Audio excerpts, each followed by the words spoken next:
दोस्तों नमस्कार, आप देख रहे हैं इंडिया न्यूज का डिजिटल प्लेटफार्म। मैं हूं नरेंद्र यादव। बांग्लादेश में एक बार फिर तनावपूर्ण स्थितियां बन गई हैं। मामला है जेल में हत्या को लेकर। अवामी लीग के पार्टी के नेताओं ने आरोप लगाया है कि उनके नेता अबू बकर सिद्दीकी की जेल में हत्या कर दी गई है और इसके लिए मोहम्मद यूनुस जिम्मेदार हैं, जो अंतरिम सरकार चला रहे हैं। गौरतलब है कि शेख हसीना के देश छोड़ने के बाद वहां पर तख्ता पलट हुआ और मोहम्मद यूनुस को देश की कमान सौंपी गई है और उसके बाद से ही लगातार अवामी लीग के नेता अपने सहयोगी दलों के साथ आरोप लगा रहे हैं कि सरकार के इशारे पर पुलिस उनके नेताओं और कार्यकर्ताओं का उत्पीड़न कर रही है।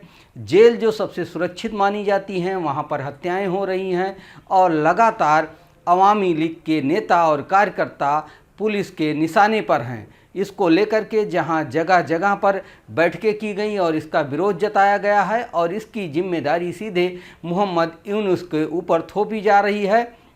और अवामी लीग के नेताओं ने कहा है कि ये लगातार होता आ रहा है कि जो उनके पक्ष के नेता हैं, कार्यकर्ता हैं या व्यापारी हैं, उनको निशाना बनाया जा रहा है। इस मामले को लेकर सरकार ने अपना रुख साफ किया है और कहा है कि उनकी हत्या नहीं की गई है, लेकिन अवामी लीग के नेता इस बात पर अड़े हुए हैं कि सरकार उत्पीड़न कर रही है और हत्याएं जैसे गंभीर आरोप भी लगा रही है। गौरतलब है कि अबू बकर अवामी लीग के नेता थे और इनकी मौत 22 सितंबर को हुई है, जेल में हुई है और जेल को वो सुरक्षित मान रहे थे। लेकिन ऐसी जगह पर जब मौत हुई तो अवामी लीग के नेताओं ने सरकार पर आरोप लगाना शुरू कर दिया है। ऐसे में जिस तरीके से मोहम्मद यूनुस की अंतरिम सरकार चल रही है और वहाँ पर अवामी लीग और जो दूसरी पार्टियाँ अवामी लीग की सहयोगी हैं, वो लगातार मोहम्मद यूनुस को फांसीवादी और अत्याचारी बता रहे हैं और उन्हें